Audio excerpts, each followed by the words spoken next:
આપણા હિન્દુ ધર્મની આ તે કેવી રીત. આપણો હિન્દુ ધર્મ મહાન છે.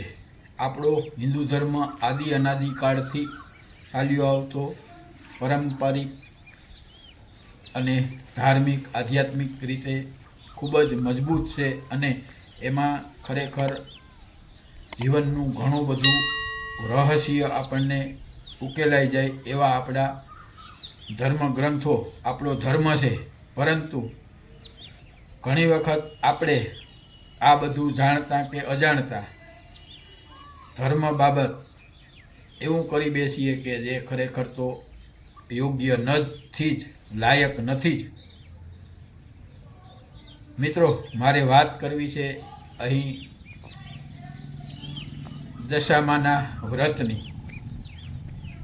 મિત્રો, ખાસ કરીને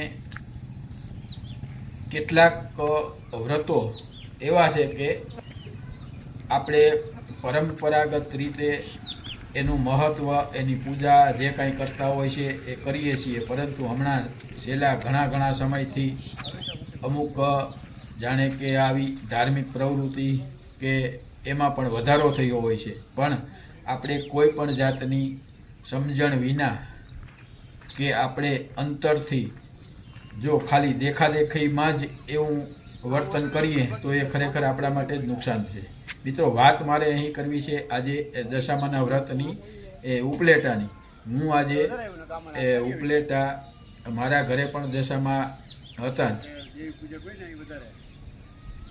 ઉપલેટાના સોમનાથ મંદિરમાં મોજ નદીને કિનારે આજે જે લોકોએ દશામાનું વિસર્જન કર્યું છે, જે લોકોએ ખરેખર દશામાની જે દશા કરી છે, એ જોતાં તો એવું લાગે છે કે આ લોકો જે વ્રત કરે છે એનો કોઈ મતલબ જ નથી રહેતો. જો આવી રીતે તમે વાજતે ગાજતે દશામાને લઈ આવતા હોય, ઘરે બેસાડતા હોય, 11 દિવસ તેની પૂજા કરતા હોય, એ ધાર્મિક વાર્તા કરતા હોય, આરતી કરતા હોય, વગેરે તમે દિલથી કરતા હોય અને છેલ્લે દિવસે તમે આ દશામાને એક કચરો માની અને ફેંકી દો. પાણીમાં પધરાવવાના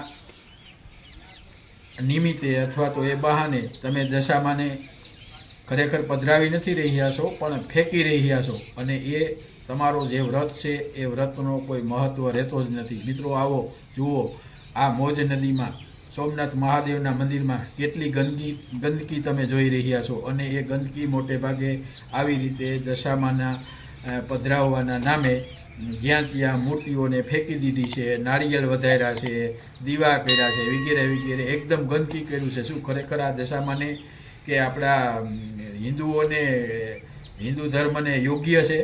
ત્યારે ખરેખર એક સવાલ એ પણ થાય છે કે જો તમે કદાચ ન કરી શકો તો કંઈ નહીં, પણ આવી રીતે દશામાને નામે તમે ગંદકી કરો છો, તમને એમ હોય કે અમારું વ્રત ફળશે, પણ તો આ રીતે કોઈ દી વ્રત ફળવાનું નથી.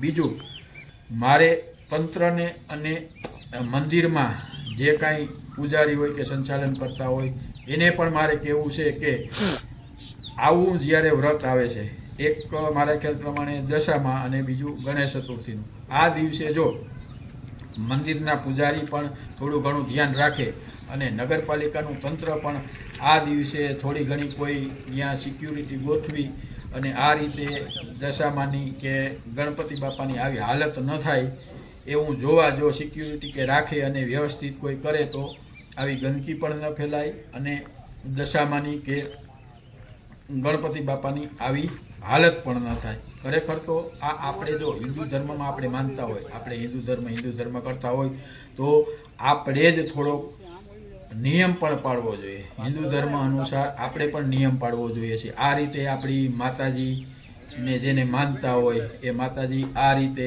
જાણે કે ઉકળો બની જાય, એ શું યોગ્ય છે?